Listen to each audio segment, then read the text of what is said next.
Hey all, welcome back. So this is the start of another new series called the Oddities Iceberg, which was created by a user named Bolshevik Island. This iceberg is also pretty big and it just covers general, interesting, strange, sometimes funny, and sometimes disturbing topics across a bunch of different subgenres that are not limited to just mysteries. There is some overlap here with the other two icebergs that I'm covering, so I will be skipping the entries that I know I've already gone over. But overall, this iceberg allows me to bring you all a plethora of topics that I otherwise would never have thought to talk about. So all that being said, without further ado, let's get started.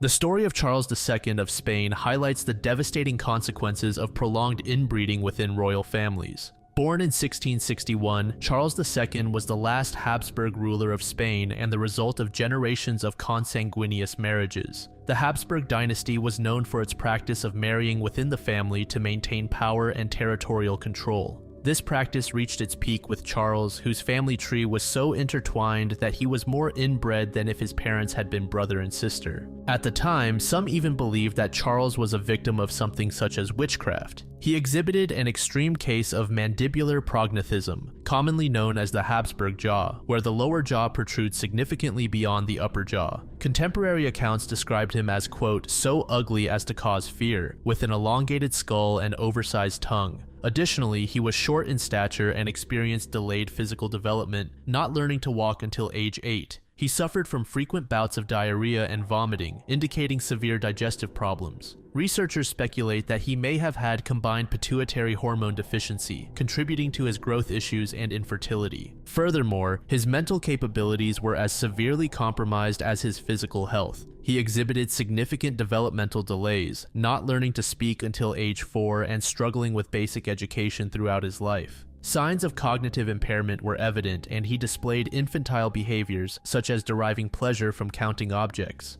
As he aged, Charles experienced paranoia, hallucinations, and nervous breakdowns, further complicating his ability to rule effectively. Some sources suggest he may have had acromegaly, causing abnormal growth of hands, feet, and facial features. He was also known to suffer from epilepsy, experiencing seizures throughout his life. Perhaps most significantly for the future of the Habsburg dynasty, he was impotent and infertile, unable to produce an heir despite 2 marriages. Due to his conditions, his mother, Mariana of Austria, ruled as regent for 10 years until he was a teenager. Throughout his life, Charles was easily influenced by various court factions, who used him as a pawn in their power struggles. His inability to have a kid led to a succession crisis upon his death in 1700, ultimately resulting in the War of Spanish Succession.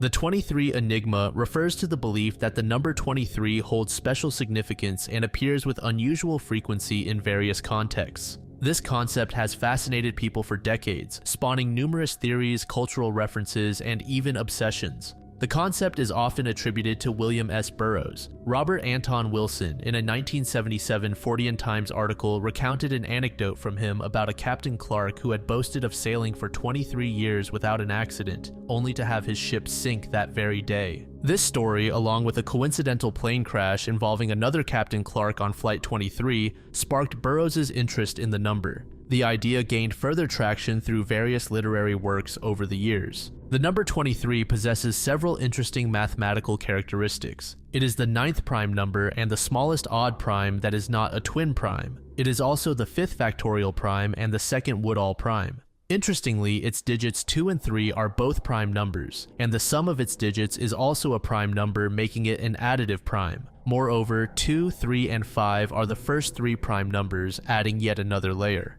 Furthermore, the number 23 appears in various cultural and religious contexts. In Christianity, Psalm 23 is one of the most well-known and frequently quoted psalms. In Islam, the Quran was revealed to Prophet Muhammad over a period of 23 years. The Knights Templar had 23 Grand Masters during its existence. Additionally, the number 23 appears in some scientific and biological contexts as well. Human sex cells have 23 chromosomes, and the Earth's axis is tilted at approximately 23.5 degrees. Some proponents of the enigma claim that the average human physical biorhythm is 23 days and that blood reportedly circulates through the human body every 23 seconds. While some of these claims may be subject to scientific scrutiny, they have nonetheless contributed to the topic. Skeptics argue that the prevalence of 23 in various contexts is no more significant than other numbers. They point out that 23 is a relatively low number, making it more likely to appear in daily life and media. The human mind's adeptness at finding patterns even where none exist, combined with confirmation bias, leads people to notice and remember instances of 23 while ignoring other numbers.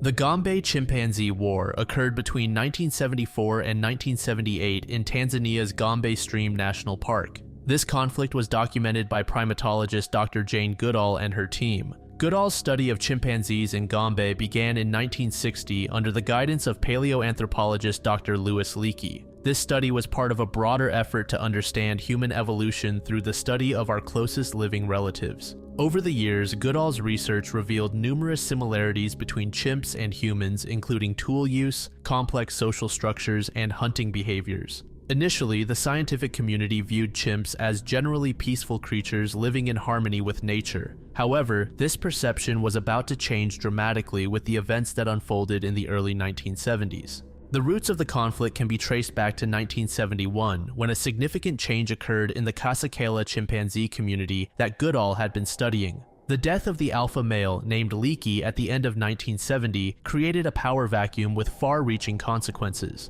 After Leakey's death, a chimp named Humphrey became the new alpha male. However, Humphrey's leadership was weak and faced challenges from two brothers from the southern part of the community named Hugh and Charlie. This power struggle led to a gradual split in the community. As tensions rose, the Kasakela community began to divide into two distinct factions. The northern group, led by Humphrey, retained the name Kasakela, while the southern group, led by Hugh and Charlie, became known as the Kahama community. The Kasakela group consisted of 8 males and 12 females. In contrast, the Kahama group comprised 7 males and only 3 females. This imbalance in group composition may have played a role in the subsequent conflict. Interestingly, the researchers discovered that it was possible to predict which group a chimp would ultimately join based on their preferred social contacts before the split occurred. This suggests that the division was not random, but followed existing social bonds and preferences within the community. The fission process was likely influenced by various factors including competition for resources, changes in leadership dynamics, and shifting alliances among community members. The tension between the groups escalated into outright violence in January 1974, marking the beginning of what Goodall would later call the 4-Year War. The first documented attack occurred on January 7th when 6 male chimps from the Kasakela group ambushed a young Kahama male named Godi. This event was not a random act of violence, but appeared to be a calculated and deliberate assault. This attack signaled the start of a coordinated campaign of violence against the Kahama group. On that day, Godi was alone, feeding on fruits in a tree within Kahama territory. The Kasakela war party of 6 adult males approached silently. The attacking party included some of the strongest and most influential males of the Kasakela group, which highlighted the significance of the raid. Godi, unaware of the impending danger, was caught completely off guard. As he realized the threat, he attempted to flee, jumping down from the tree. However, the Kasakela males were quick to react. One of the attackers grabbed Godi's legs, forcefully throwing him to the ground. The other 5 males quickly joined in. They bit, pounded, and stomped on Godi while he was pinned to the ground, unable to defend himself or escape. The attack lasted for over 10 minutes. A display of sustained aggression that was rarely seen in chimpanzee conflicts before this incident. The intensity and duration of the attack greatly shocked observers. The assault went beyond typical chimp aggression, showing a level of brutality that Goodall had previously thought was unique to humans.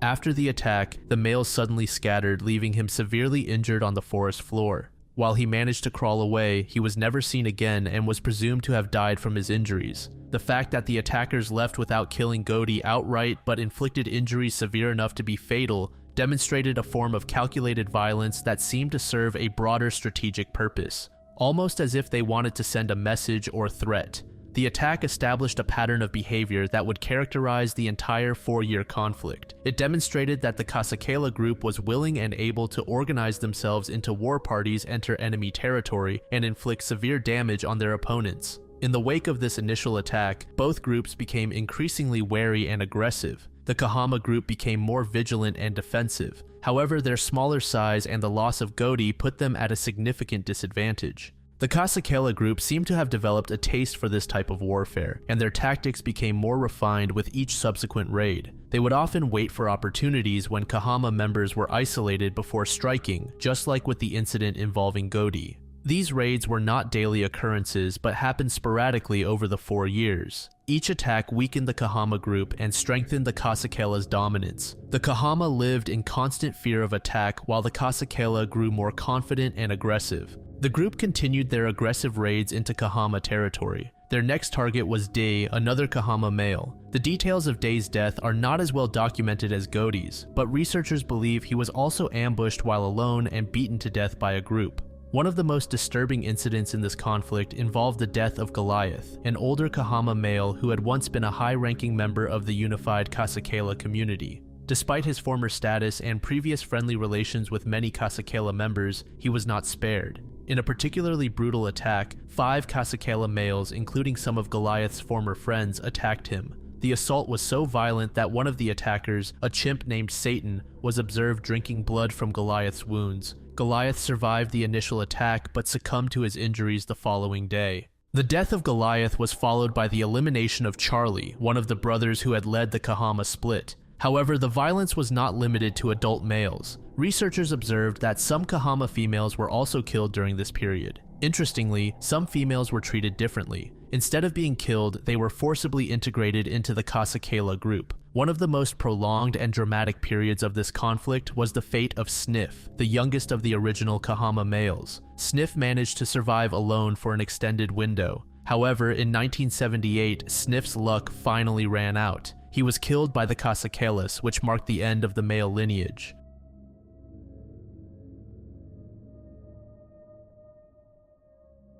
The CSX 8888 incident, famously known as the Crazy Eights incident, occurred on May 15, 2001 in Ohio. It involved an unmanned runaway train that traveled for nearly 2 hours, covering approximately 66 miles at speeds up to 51 miles per hour. The event garnered significant media attention and has since become a part of railroad lore, even inspiring a Hollywood film. The locomotive at the center of this incident, CSX 8888, was originally built as Conrail SD 426410 in August 1977. When Conrail was divided between CSX and Norfolk Southern in 1999, this locomotive was acquired by CSX and renumbered to 8888. Prior to the incident, it had been just another workhorse in the CSX fleet with no particular notoriety. On the morning of May 15, 2001, CSX was being used for a routine switching operation at Stanley Yard in Walbridge, Ohio. At approximately 12:35 p.m., a veteran engineer with 35 years of experience began the process of assembling a train consisting of 47 freight cars. The composition of this train was diverse and potentially hazardous. Of the 47 cars, 25 were empty, but 22 were fully loaded. Notably, 2 of these loaded cars contained molten phenol, which is a toxic chemical used in the production of various products including pharmaceuticals and plastics. Each of these tank cars held approximately 30,000 gallons of the hazardous material. As the engineer was maneuvering the train through the yard, he noticed a misaligned switch ahead. Given the damp conditions from recent rainfall, he realized the slow-moving consist wouldn't be able to stop before reaching the switch. In an attempt to prevent a potential derailment, the engineer made a decision to leave the cab and manually align the switch. Before exiting the locomotive, the engineer applied the independent air brake, which secures only the locomotive itself. However, in a critical error, he failed to properly set the dynamic brake. Instead of engaging this braking system, which uses the locomotive's traction motors to slow the train, he inadvertently set the throttle to full power, notch 8 on the controller. This mistake was compounded by the fact that the automatic air brakes, which would normally apply to all cars in the train, were not connected. This is a standard practice during yard operations to allow for easier coupling and uncoupling of cars. As the engineer attempted to reboard the now accelerating locomotive, he was unable to climb back into the cab. The train's momentum was too great and he was briefly dragged alongside for about 80 feet before managing to let go, sustaining minor injuries in the process. At this point, at approximately 12:50 p.m., CSX began its uncontrolled journey. The 47-car train, weighing around 2,900 tons, had now become a serious hazard barreling unmanned through northwest Ohio with its throttle locked at full power. Within minutes of the train's departure, CSX dispatchers in Jacksonville, Florida were alerted to the emergency. They immediately began the process of clearing the tracks ahead of the runaway, diverting other trains onto sidings and halting all northbound traffic on the affected line. As news of the runaway spread, local law enforcement agencies along the train's path were notified. The Ohio State Highway Patrol and local police departments began closing road crossings and evacuating areas near the tracks. The potential for disaster was significant given the train's speed and the presence of hazardous materials on board. As the train passed through small towns and rural areas, it drew the attention of local residents. Many people gathered along the route to witness the unusual sight of an unmanned train speeding by, unaware of the potential danger it posed.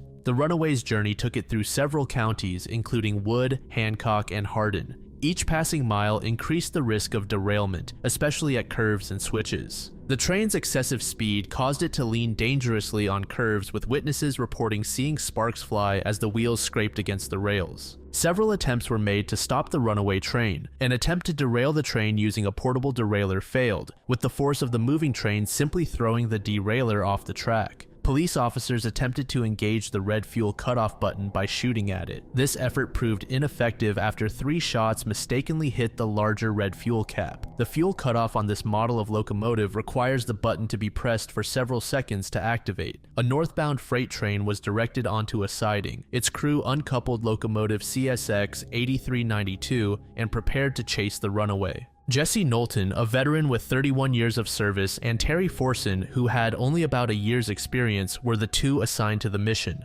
As the runaway approached, Knowlton maneuvered 8392 onto the main line behind it. What followed was an intense pursuit as Knowlton gradually closed the gap between the two locomotives. At 2:45 p.m., approximately 66 miles into its journey, the runaway began to slow slightly as it encountered an uphill grade southeast of Kenton. Seizing this opportunity, Knowlton was able to get close enough to couple onto the last car of the runaway train. Once coupled, Knowlton began the process of slowing the train. He gradually applied the dynamic brakes on 8392, careful not to apply too much force, which could have caused the train to break apart. As the train's speed decreased, another individual entered the scene. CSX trainmaster John Hosfeld had been following the runaway in a vehicle waiting for just this moment. When the train's speed dropped to about 11 miles per hour, Hosfeld ran alongside the still-moving train, grabbed onto the ladder of the lead locomotive, and climbed aboard. Once inside the cab of 8888, Hosfeld quickly located the fuel cutoff switch and held it down for several seconds, finally starving the engine of fuel and bringing it to a stop. At 2:55 p.m., approximately 2 hours and 5 minutes after it began its unmanned journey, CSX 8888 finally came to rest near the Ohio State Route 31 crossing.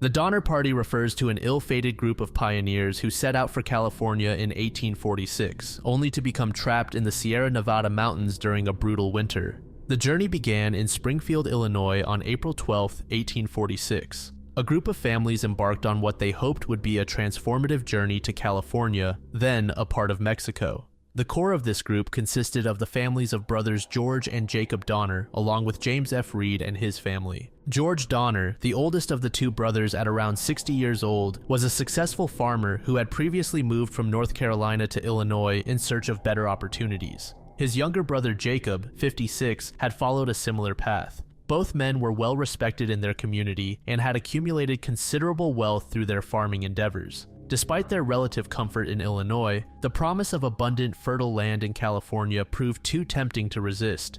James Reed, approximately 45 years old at the time of departure, was a local businessman with a background quite different from the Donner brothers. Originally from Ireland, Reed had served in the Black Hawk War alongside Abraham Lincoln and had established himself as a successful furniture maker in Springfield. Reeds hoped that California's climate would improve his wife Margaret's delicate health, and he saw opportunities to further his business interests in the rapidly growing territory. The initial party that left consisted of 32 people. They made extensive preparations beforehand to ensure that they could reach their destination safely. They outfitted themselves with sturdy wagons, each pulled by oxen teams. These wagons were loaded with provisions expected to last for the entire journey, including flour, bacon, coffee, tea, and other essentials. They also carried tools, clothing, and personal belongings. James Reed had constructed a particularly elaborate wagon, which was dubbed the Palace Car due to its relative luxury, including a built-in stove. Before their departure, the group spent weeks gathering information about the route, consulting guidebooks, and speaking with others who had made similar journeys. They were aware of the challenges that lay ahead, but were optimistic. From Springfield, the group traveled westward across Illinois, crossing the Mississippi River into Iowa territory. Their destination was Independence, Missouri, the primary jumping-off point for westward migration at the time. The journey to Independence took about a month. Upon reaching Independence in mid-May, the Donner Party joined a larger wagon train led by Colonel William H. Russell. It was here that the Donner Party expanded as other families and individuals joined their group. Among these were the Breen family, consisting of Patrick and Margaret and their 7 children. Then there was the Eddy family of 2, the Murphy family of 6, and several single men including Charles Stanton, Luke Halloran, and John Denton. On May 12, 1846, the now enlarged Donner Party, as part of the larger Russell wagon train, finally departed Independence. As they left Independence, the party followed the well-established Oregon Trail. This route would take them across present-day Kansas, Nebraska, and Wyoming before they would need to decide on their final path to California. The early stages of the journey were relatively uneventful. Their first significant obstacle came at the Big Blue River in present-day Kansas. Heavy rains had swollen the river, making it nearly impossible to pass. The wagon train was forced to camp on the banks for several days, waiting for the waters to recede. It was during this delay that the party suffered its first casualty. Sarah Keyes, Reed's mother-in-law, succumbed to her poor health and was buried near the river. As they continued westward, the Donner Party's size fluctuated. They merged with other groups at times and picked up additional members along the way. By the time they reached Fort Laramie in present-day Wyoming on June 27, 1846, the Donner Party had grown significantly. Fort Laramie marked a crucial point in the journey. It was here that James Reed encountered his old friend James Clyman, who had just traveled eastward along the new Hastings Cutoff. Clyman strongly advised against taking this route, warning that it was barely passable on foot and impossible with wagons. He also cautioned about the Great Desert and the Sierra Nevada mountains. Despite this warning, Reed would later opt for the cutoff in an attempt to save time, a decision that would prove dire for the entire party. At the same time, tensions were rising within the party. The slow pace of travel with such a large train was causing frustration, particularly among those eager to reach California before winter. These tensions came to a head on July 19th when the wagon train reached the Little Sandy River in present-day Wyoming. Here, the emigrants faced a crucial decision: continue on the established northern route or take the newly promoted Hastings Cutoff. This decision would ultimately split the Russell wagon train, with the Donner Party and a few other families choosing to take the cutoff. This decision was influenced by several factors, including the ability to save between 300 to 400 miles and overconfidence within members of the party, particularly with James Reed. Furthermore, it is said that the guidebook the group was following heavily underscored the difficulties of the cutoff. In fact, the one responsible for putting the guidebook together had never actually traveled the route with wagons before, so his claims about its ease and time-saving potential were purely theoretical. When they finally set out on the cutoff, the Donner Party quickly realized that the route was far more challenging than anticipated. They faced a series of obstacles that slowed their progress significantly, including difficult mountains, inaccurate time frames, and fewer sources of water and other vegetation for their animals. These difficulties not only slowed the party's progress, but also depleted their resources and weakened their draft animals. By the time they reached the Humboldt River, where the cutoff rejoined the main trail, they were exhausted, low on supplies, and significantly behind schedule. It delayed them by nearly a month, causing them to reach the Sierra Nevada mountains just as winter was setting in. This delay was crucial, as it meant the difference between crossing the mountains before the heavy snow and becoming trapped by them. The difficulties along the Humboldt River would further deplete their resources and further challenge the group's morale. One of the most significant events during this period occurred on October 5th. James Reed got into a violent altercation with John Snyder, a teamster employed by the Graves family. The incident began when Snyder was beating an ox to urge it up a sandy hill. Reed intervened, leading to a heated argument. As tensions escalated, Snyder struck Reed on the head with his whip handle. In response, Reed fatally stabbed Snyder with a knife. This event had profound consequences for the party. Many members called for Reed to be hanged for the killing. After much debate, it was decided that Reed would be banished from the group. He was forced to leave his family behind and continue west on horseback, hoping to reach California and send back relief. Just 2 days after Reed's banishment, on October 7th, the party faced another tragic loss. One of the German immigrants in the group, named Louis Kesseberg, forced an elderly Belgian man named Hardkoop to leave their wagon. Hardkoop, who was around 60 years old and had been traveling with the Kessebergs, was too weak to keep up with the wagons on foot. Despite pleas from others in the party, Kesseberg refused to allow Hardkoop back into the wagon. The elderly man was last seen sitting by the road, unable to go on. He was never seen again and presumably died in the wilderness. This abandonment highlighted the growing desperation within the party and the harsh decisions some were willing to make for their own survival. It also created further tensions among the travelers, with many disapproving of Kesseberg's actions. On October 12th, the Donner Party faced yet another setback when they were attacked by Paiute warriors. The Native Americans targeted the emigrants' cattle, using arrows tipped with a poison made from a local plant, killing 21 oxen. This attack was devastating for the party, as the oxen were crucial both as draft animals and as a potential food source. The loss of these animals further slowed the party's progress and reduced their already dwindling food supplies. By mid-October, as they neared the end of the Humboldt River, the Donner Party was in dire straits. They were running dangerously low on food, their animals were weak and dying, and winter was fast approaching. The deaths of Snyder and Hardkoop, along with Reed's banishment, had created an atmosphere of mistrust and fear within the group. By the time they reached Truckee Lake on October 28th, the first snowfall had already fallen on the surrounding peaks. Then, on November 4th, a heavy snowstorm hit the group and lasted for about a week. This storm came early and thus took the group by surprise. The snow accumulated rapidly, reaching depths of several feet and making further travel impossible. The Donner Party found themselves trapped at an elevation of about 7,000 feet, facing one of the most severe winters on record for the Sierra Nevada. The party was forced to split into 2 camps due to circumstances beyond their control. The main group, consisting of 59 people, established their camp at Truckee Lake. Meanwhile, the Donner families and their hired men, totaling 22 people, were compelled to make camp 6 miles back at Alder Creek. This separation was caused by a broken wagon axle which prevented the Donner families from reaching the main camp. The division of the group would later complicate rescue efforts and survival strategies. Realizing they were trapped for the winter, everyone hastily constructed crude cabins and shelters. At Truckee Lake, they built 3 rudimentary cabins using fallen trees and canvas from their wagon covers. These structures were poorly insulated and offered minimal protection against the harsh elements. The Alder Creek camp was even more primitive, with the Donner families constructing lean-tos and improvised shelters. Historical records indicate that the snow depth at the camps often exceeded 20 feet, with some accounts suggesting it reached as high as 30 feet in places. This extraordinary snowfall effectively sealed off the party from the outside world and made any attempt to leave on foot nearly impossible. As weeks turned into months, the Donner Party slaughtered their remaining cattle and oxen, but this meat supply was quickly exhausted. They resorted to eating everything they could, including boiled hides, twigs, bones, and bark. Some even attempted to eat leather and strings from their snowshoes. The lack of proper nutrition led to severe malnutrition and starvation. The first death attributed to starvation occurred on December 15th when 36-year-old Bayless Williams died at the Truckee Lake camp. This marked the beginning of an even darker period where impending death became the group's only thought. Desperate to find help, a group known as the Forlorn Hope set out on December 16th. This group, consisting of 15 of the strongest members, faced a monumental journey through the snow-covered mountains. Only 7 of the original 15 survived. Tragically, those who survived did so by resorting to cannibalism.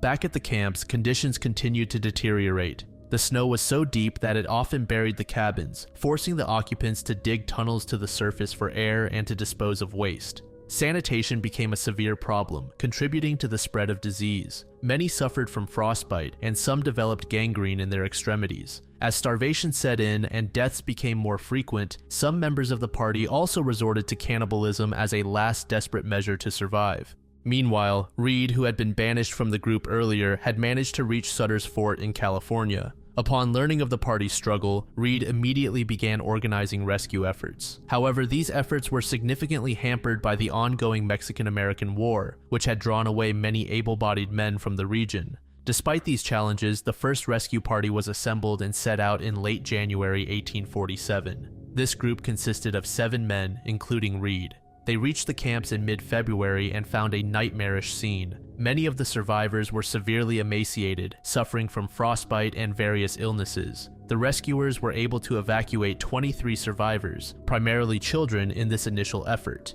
But they were forced to leave many behind due to the limited supplies and the weakened state of the survivors. Over the next 2 months, 3 more relief parties were sent out to rescue the remaining survivors. The second relief team, arriving in early March, managed to evacuate another group of survivors. However, they also encountered horrific scenes, including evidence of cannibalism among the starving emigrants. The third relief arrived in mid-March. They found only a handful of survivors remaining at the camps. By this time, some members of the relief team were reluctant to help as news of the cannibalism had spread.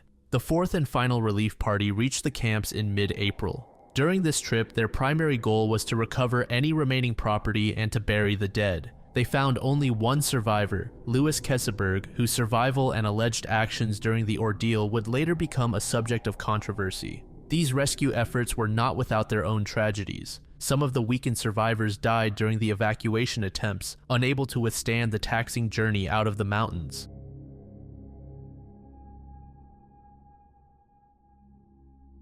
The Hanazono Room, officially known as number 136, is an infamous location in Tokyo, Japan that has gained significant notoriety in internet culture and the adult entertainment industry.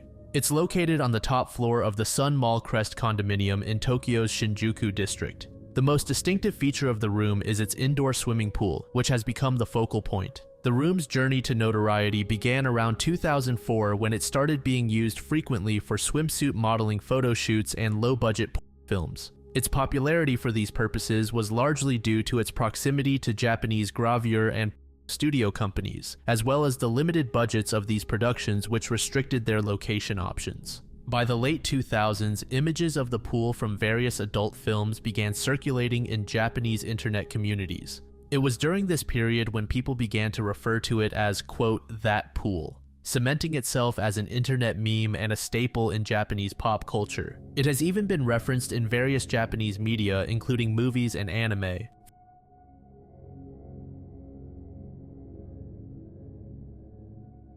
For the sake of my sanity, I'm just going to call this man Hubert Wolf. This man is famous for possessing the Guinness World Record for the longest personal name at 747 characters. On screen, I'll have an image of what his full name is, so if you want to read it, you can just pause the video. Hubert was born on August 4th, 1914 in Bergedorf, Germany. Later in his life, he emigrated to the United States, settling in Philadelphia where he worked as a typesetter. He married a woman named Constance and had 2 children, Hubert Jr. and Timothy Wayne. Hubert Sr. passed away on October 24th, 1997 at the age of 83 in Burke-Burnett, Texas. Hubert's claim to fame is his extraordinarily long name, consisting of 27 given names, each starting with a different letter of the alphabet in order, followed by an exceptionally long surname. The exact length and spelling of his name have been subjects of considerable debate, with various versions published over the years. One of the most reliable published versions contains a 666-letter surname, while the Guinness World Records verifies a slightly different version with some variations in spelling and word order. According to Hubert, his great-grandfather composed the surname in the 19th century when German Jews were required to adopt second names. The name tells a story of wolf killers, conscientious shepherds, and a space journey in search of habitable planets. Dmitri Borgman, a fellow German emigrant and logologist, offered a paraphrased translation of the 666-letter surname, which also hints at interstellar exploration and the establishment of a new civilization. The name first gained public attention when it appeared in the 1938 Philadelphia telephone directory and in a court order. Hubert's extraordinarily long name caused various challenges and led to several interesting anecdotes. In 1964, an IBM computer couldn't process his insurance policy due to the length of his name, requiring manual processing. He once refused to pay utility bills unless his name was spelled correctly, prompting the company to use 3 lines for his name. His son, born in 1952, was reportedly able to pronounce the full surname by the age of 3.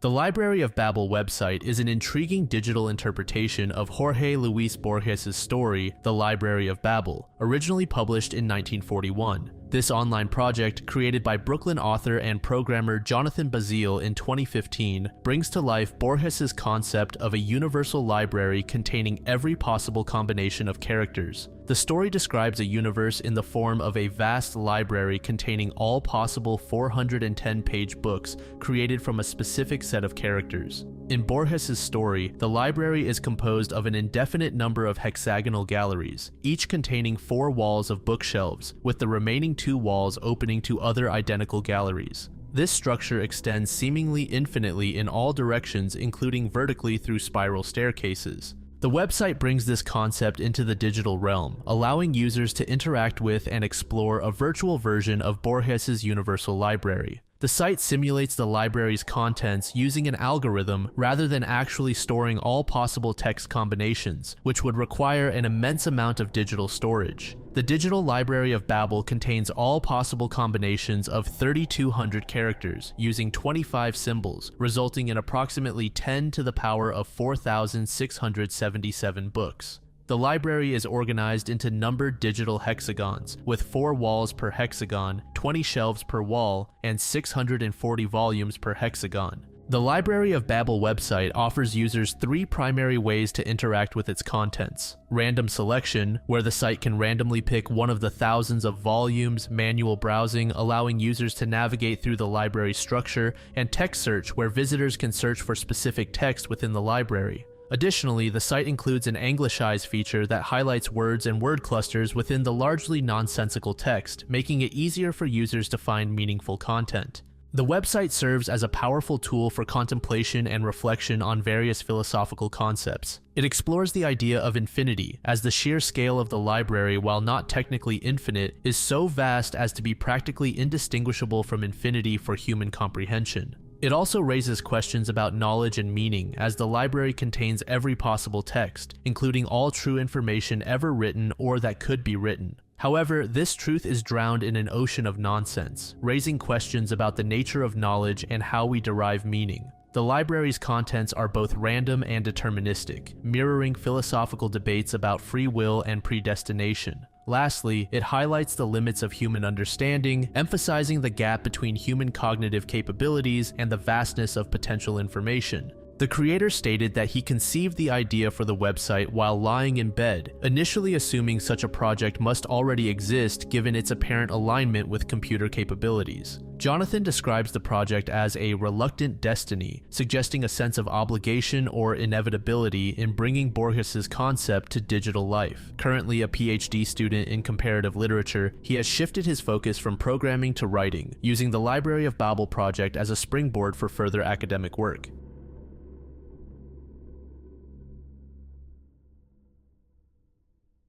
The Kowloon walled city was a stunning and controversial urban settlement that existed in Hong Kong until its demolition in 1994. This densely populated area, often referred to as the City of Darkness, captured the imagination of many due to its lawless reputation, extreme population density, and unique architectural character. The origins of the city can be traced back to the Song dynasty, when it served as a small fort to regulate salt trade. However, its more recent and relevant history began in the mid-19th century during the period of British colonization in Hong Kong. In 1842, following the First Opium War, Hong Kong Island was ceded to Britain. The Qing dynasty, concerned about further British incursions, expanded the existing outpost into a proper walled garrison city in 1847. The site, occupying about 6.5 acres, was enclosed by massive stone walls with 6 watchtowers and 4 gates.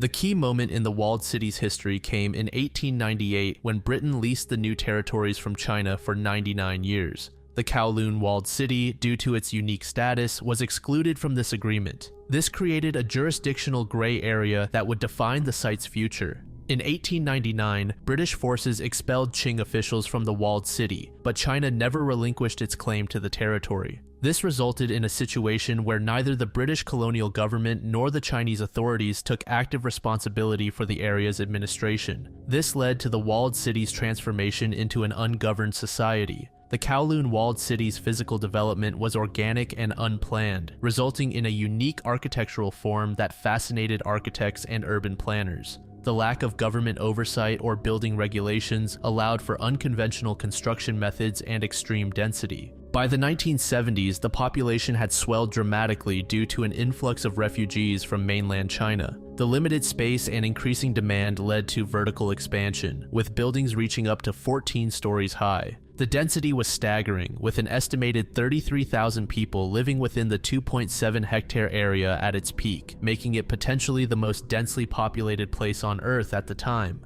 The buildings were constructed in a haphazard manner, often one on top of another, creating a complex three-dimensional maze of interconnected structures. This resulted in narrow alleyways, sometimes less than a meter wide, that were often shrouded in perpetual darkness due to the lack of sunlight penetration. The absence of formal planning led to innovative solutions for circulation. Staircases from one building would be co-opted by adjacent structures, windows would be walled over, and floors would be cantilevered over alleys until they touched those on the opposite side. This created an intricate network of pathways that wove through the city both vertically and horizontally. Contrary to popular belief, it wasn't solely a place of vice and criminality. While organized crime did have a significant presence, particularly in the form of triad gangs, the majority of residents were ordinary people trying to make a living in challenging circumstances. The population was diverse, including refugees, low-income workers, and even middle-class professionals who were drawn by the low rents and central location. The community developed a strong sense of solidarity, with neighbors often helping each other and forming close-knit relationships. The absence of government control also made the walled city a haven for certain professions that faced strict regulations elsewhere. Unlicensed doctors and dentists set up practices, offering affordable healthcare to residents who might otherwise struggle to access medical services. On the other hand, gambling dens, opium parlors, and brothels operated openly, protected by the triad gangs who effectively governed the area. Paradoxically, while crime was rampant, incidents of robbery or burglary within the walled city were reportedly rare due to the strong presence of these organized criminal groups. Life in the Kowloon walled city was challenging by most standards. The extreme density and lack of proper infrastructure created unsanitary conditions. Residents had to navigate dark, narrow corridors often dripping with sewage. Rats were a common sight, and the cramped living spaces offered little privacy. Despite these hardships, many former residents recall their time in the walled city with a sense of nostalgia. By the 1980s, the Hong Kong government, in cooperation with Chinese authorities, decided that the walled city had become an embarrassment and a public health hazard. In 1987, plans were announced to demolish the settlement and redevelop the area. The clearance process was complex and sensitive. Many residents were reluctant to leave, either due to sentimental attachment or concerns about relocation. The government offered compensation packages, but some held out until forced evictions began in 1991. The demolition process started in 1993 and was completed in 1994. The site was subsequently transformed into the Kowloon Walled City Park, which opened in 1995.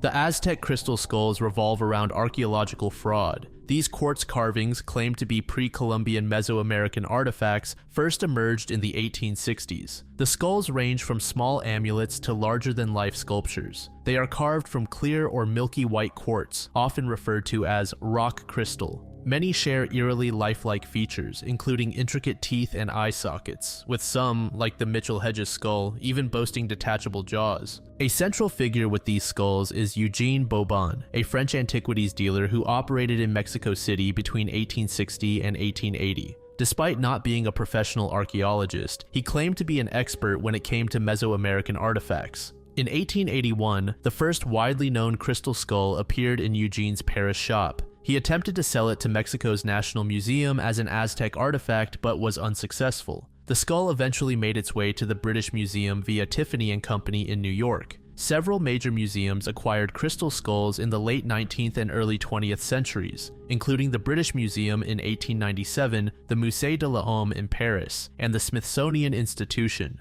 The presence of these skulls in prestigious institutions lent credibility to claims of their ancient origins, fueling public fascination. This interest was further stoked by the mysterious allure of Mesoamerican civilizations and the skull's alleged supernatural properties. Perhaps the most famous crystal skull is the Mitchell-Hedges skull, allegedly discovered in 1924 by Anna Mitchell-Hedges in Lubontoon, British Honduras, now Belize. Anna claimed the skull could cause visions, cure cancer, and even kill. However, recent evidence shows that her father, F.A. Mitchell Hedges, actually purchased the skull at a Sotheby's auction in London in 1943. As early as the 1930s, experts began questioning the authenticity of the skulls. However, it wasn't until the late 20th century that scientific techniques could definitively prove their modern origins. Key studies include examinations by the British Museum in 1967, 1996, and 2004, which revealed tool marks consistent with 19th century jewelers' equipment. A 1992 Smithsonian investigation concluded their anonymously donated skull was actually recently manufactured. In 2008, a joint study by the British Museum and Smithsonian used electron microscopy and X-ray crystallography to find evidence of modern abrasives and rotary tools.